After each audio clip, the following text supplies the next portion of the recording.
Alhamdulillah wassalatu wassalam ala Rasulillah amma ba'd. Assalamualaikum warahmatullahi wabarakatuh.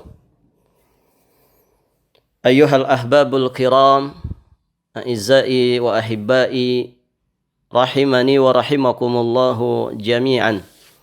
Alhamdulillah, pada rekaman yang ke-8 ini insyaallah ta'ala kita akan melanjutkan pembahasan kita. Sekarang kita akan membahas Al-Miftahus Tsalits, kunci yang ketiga berkaitan dengan tadabbur Al-Quran, yakni antakunal qira'atu hifdhan, membaca Al-Quran secara hafalan. Ini kunci ketiga. Siapa yang ingin mendapatkan kemampuan untuk tadabbur Al-Quran, salah satu kuncinya bacalah Al-Quran secara hafalan. Apa yang dimaksud dengan hafalan di dalam pembahasan ini? Kalau kita mendengar istilah hafalan, mungkin yang terbayang di benak kita adalah menghafal huruf-hurufnya, menghafal kalimat-kalimatnya, menghafal ayat-ayatnya, menghafal surat-suratnya.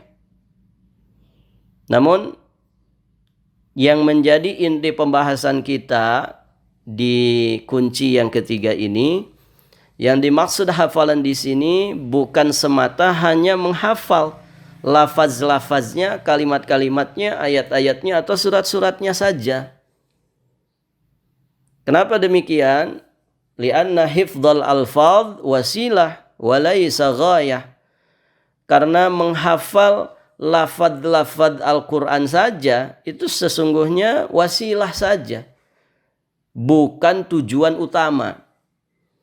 Maka kita pahami terlebih dahulu hafalan yang dimaksud di sini adalah lebih dalam lagi maknanya. Apa itu? Hifdzul ma'ani wal intifa'u biha fil hayat. yakni kita menghafalkan makna-makna yang terkandung di dalam Al-Quranul Karim sehingga dia lebih mudah untuk mengambil faidahnya di dalam kehidupannya. Ini yang menjadi titik berat di kunci yang ketiga ini. Walaupun kita sama-sama paham untuk bisa sampai kepada hafalan yang mendalam tentang makna-makna Al-Quran, maka selayaknya orang menghafal dulu lafaz-lafaznya.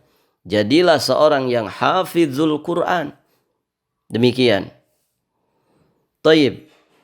Dan dari sinilah kita bisa memahami bahwa menghafal Al-Quran itu tidak sebatas tadi, ya, tidak sebatas menghafalkan ayat-ayatnya, surat-suratnya. Kenapa demikian?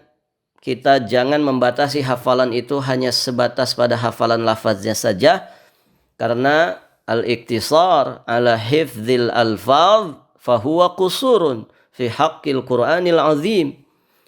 Karena sesungguhnya membatasi hafalan Quran hanya pada menghafal lafaz-lafaznya saja, ini merupakan bentuk pengurangan terhadap haknya Al-Quran yang agung.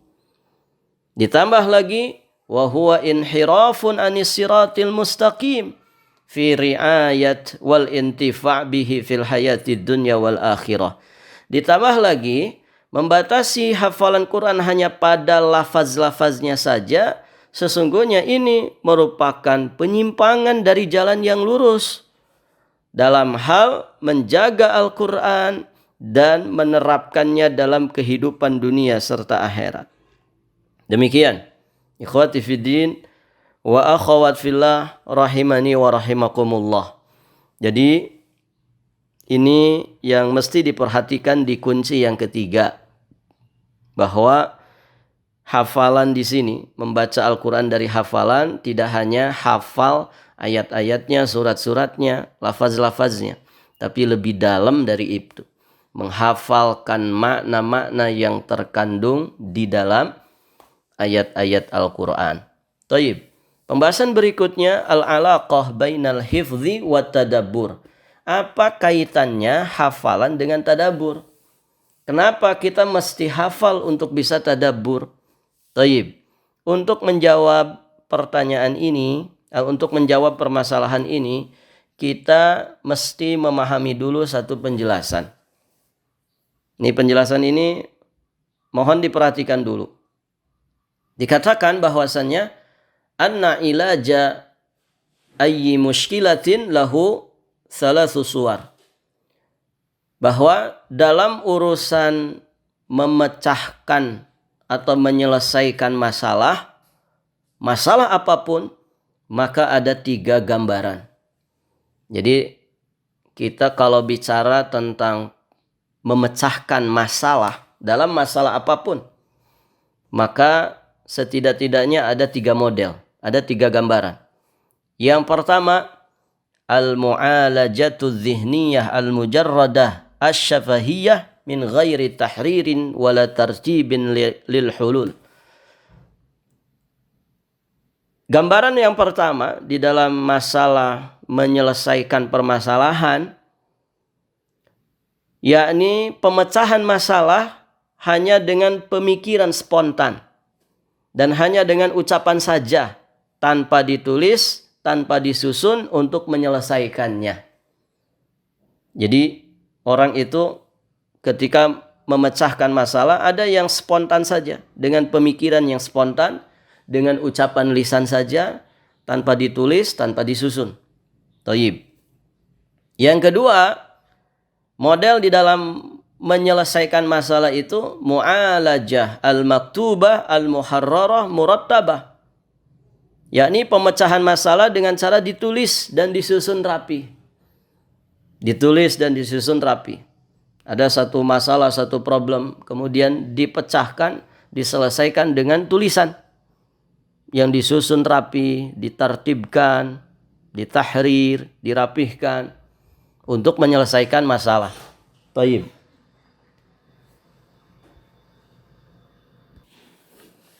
Berikutnya yang ketiga, al-mu'alajatu dhihniyah li syai'in maktubin musbiqan. Yakni pemecahan masalah dengan pemikiran spontan, berangkat dari sesuatu yang telah ditulis dan disusun rapi sebelumnya. Nah, inilah 3 model orang itu memecahkan masalah. Ada yang dengan pemikiran spontan, dengan ucapan langsung, tanpa ditulis, tanpa disusun. Kemudian ada yang dengan ditulis dan disusun rapi. Nah, yang ketiga tadi, ada yang dengan pemikiran spontan, tapi pemikirannya itu berangkat dari sesuatu yang sudah ditulis dan disusun rapi sebelumnya. Nah, dikatakan dari ketiga bentuk penyelesaian masalah ini, yang terbaiknya adalah bentuk yang ketiga. Memecahkan masalah dengan pemikiran yang spontan. Pemikiran spontannya ini yang akhirnya keluar dari lisan, itu bermula dari sesuatu yang telah ditulis, disusun rapi sebelumnya. Ini yang terbaiknya. Kemudian yang kedua itu yang setelahnya. Dan yang terakhir itu adalah poin yang pertama. Taib. Jadi yang terbaiknya adalah poin ketiga, kemudian setelahnya adalah poin kedua, dan setelahnya adalah poin pertama. Taib. Nah, kita sambungkan dengan pembahasan kita ini bahwa hafalnya seseorang terhadap Al-Qur'anul Karim dan dia selalu mengulang-ulang hafalan Qur'annya itu, ini masuk kategori model pemecahan masalah yang ketiga. Jadi kalau orang hafal Quran, suka mengulang-ulang hafalannya, ini termasuk dalam bentuk ketiga penyelesaian masalah. Taib. Kita lanjutkan.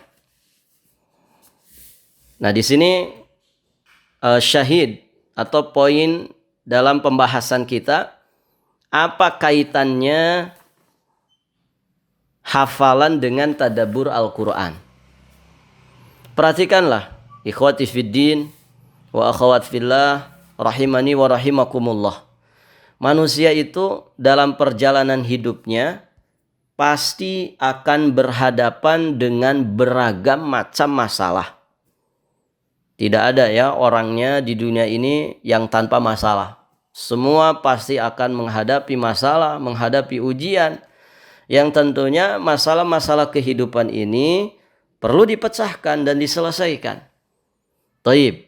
Nah, jika seseorang itu hafal Quran, lebih dalam lagi, jika seseorang itu tidak hanya hafiz Al-Quran 30 juz, tapi dia pun hafal makna-maknanya secara baik, dia mengerti penafsiran para ulama tentang ayat-ayat Al-Quranul Karim, maka orang yang seperti ini, dia akan ada dalam satu kondisi yang selalu siap dan bisa menggunakan hafalan di dalam hatinya dalam berbagai kesulitan dan situasi apapun yang dilewatinya dalam kehidupan. Masya Allah. Ya. Dia bisa menggunakan hafalan yang ada di dalam hatinya itu secara cepat dan spontan. Ketika menghadapi satu masalah, dia langsung yatasawwar, tergambar di dalam benaknya ayat-ayat Al-Quranul Karim yang terkait dengan permasalahan yang sedang dihadapinya. Kemudian juga tergambar pada dirinya kalam-kalamnya para mufassir tentang ayat-ayat permasalahan yang sedang dihadapinya. Dan demikianlah, maka kesimpulannya mengulang-ulang ayat Al-Quran dan merenungkannya dalam keadaan telah dihafal itu lebih baik daripada mengulang ayat-ayat dengan membaca dari mushaf. Apa alasannya? Alasannya karena yang bersumber dari hafalan itu akan senantiasa berkesinambungan. Kapanpun, dimanapun, dalam kondisi apapun dia butuhkan, dia bisa mengeluarkannya dari hafalannya. Sedangkan yang dari mushaf akan berhenti di saat mushafnya ditutup. Dan begitu. Nah, nanti di pembahasan berikutnya, di rekaman berikutnya, kita akan bahas at-targhib fi hifdzil Quran, motivasi untuk menghafal Al-Quran. Karena ternyata ciri khas para ulama besar itu mesti mereka hafal Quran. Mereka mengerti tafsir Al-Quran. Dan Masya Allah, indah hidup ini kalau orang menguasai Al-Quran dengan sebaik-baiknya. Karena ya ketika berhadapan dengan ujian apapun, ketika berhadapan dengan problem apapun dalam kehidupan sehari-hari, dia sudah punya kuncinya di dalam hati. Oh, masalah ini ada di surat sekian, di ayat sekian, begini ayatnya, begini penjelasan para ahli tafsir tentang ayat ini. Dia langsung bisa ya mengambil faidah, mengambil manfaat dari hafalan yang ada di hatinya. Beda dengan yang tidak hafal, kan begitu. Ketika dihadapkan dengan satu permasalahan, ya dia bingung. Aduh, ini apa jawabannya? Apa jawabannya? Ntar ya, saya lihat dulu ya di dalam mushaf Al-Quran. Baru dia buka HP-nya, ngelihat mushaf Al-Quran yang ada di HP-nya. Kalau dia tidak punya HP yang ada aplikasi Qurannya, dia akan bilang, ntar ya, saya ke rumah dulu, saya mau ngambil mushaf Qurannya dulu, saya mau cari di surat apa, di ayat berapa. Ya, kalau sudah ketemu, sebentar ya, saya mau lihat dulu penjelasan para ulama tafsir tentang ayat ini. Begitu. Tapi kalau orang hafal, hafizul Quran zahiran wa batinan, Masya Allah, bisa langsung dia keluarkan ayatnya, dia keluarkan suratnya, ya, dia keluarkan penjelasan-penjelasan ahli tafsir tentangnya. Nah, disinilah istimewanya poin ketiga ini. Nanti insya Allah ta'ala di kesempatan berikutnya kita akan membahas biidnillahi ta'ala at-targhib fi hifdzil Quran. Motivasi untuk menghafal Al-Quran. Saksikan di episode berikutnya. Billahi taufiq wal hidayah. Akhiru da'wana anilhamdulillahi rabbil alamin. Assalamualaikum warahmatullahi wabarakatuh.